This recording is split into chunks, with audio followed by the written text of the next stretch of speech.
Bonjour à tous et bienvenue dans un nouvel épisode du Coin Luxe. Cette semaine, j'ai envie d'aborder un thème qui me tient particulièrement à cœur.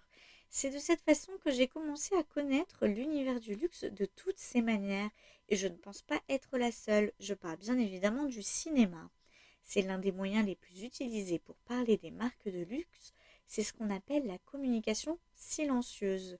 Une méthode adoptée pour de nombreuses maisons afin de se développer.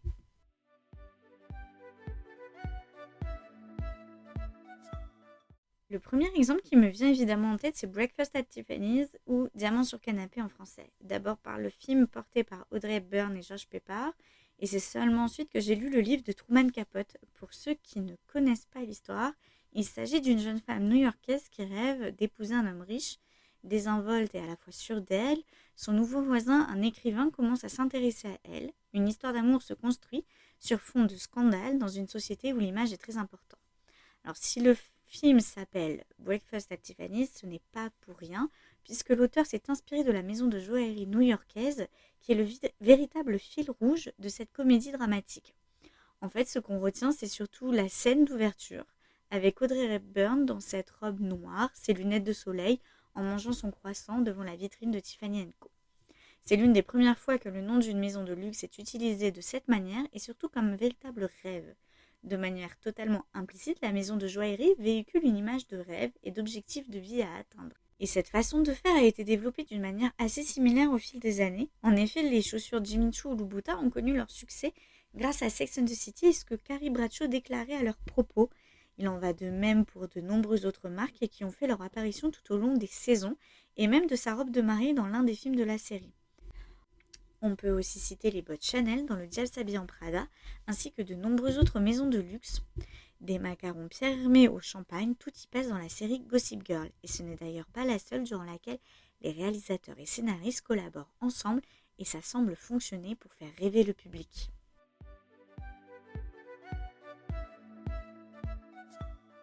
La seconde idée qui me vient en tête n'est autre que les biopics qui se sont multipliés ces dernières années et permettent de mettre en avant la vie des créateurs. Parmi les plus connus, on compte celui de Yves Saint-Laurent de Jalil Lesper avec Pierre Ninet et Guillaume Gallienne. Récemment, c'est la maison Gucci qui a été mise à l'honneur avec son biopic et ce sera bientôt le cas avec Ferrari, dont l'histoire va être contée dans un nouveau film qui va bientôt sortir en salle. Ce genre de biopic qui se multiplie au cinéma ou en série, il en existe des dizaines d'exemples. C'est un excellent moyen de mieux connaître l'histoire d'une maison de luxe et également son créateur. Alors si certains biopics ne sont pas vraiment autorisés par les familles et les actuels propriétaires de maisons de luxe, il s'agit là encore d'un excellent moyen de communiquer pour les maisons. En effet, le luxe appuie son expertise et son savoir-faire sur son histoire. Cela fait partie de la maison et c'est presque un gage de qualité. En connaître son histoire, c'est une façon d'ouvrir l'intimité dans sa maison pour le public et pourquoi pas fidéliser les consommateurs.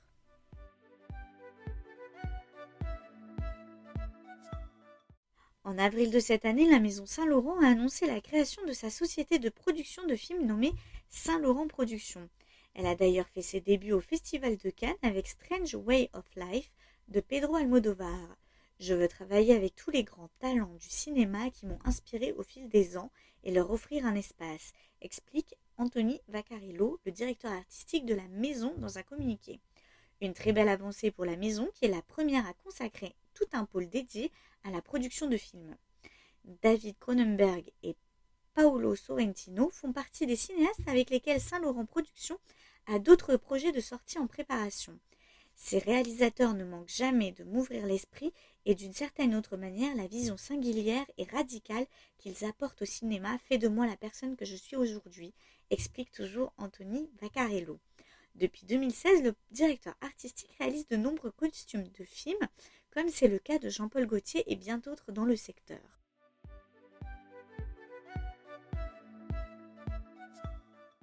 J'espère que ce nouvel épisode du Coin Luxe vous a plu. N'hésitez pas à me dire quel film vous associez immédiatement au luxe. En attendant vos retours, on se retrouve la semaine prochaine pour un nouvel épisode.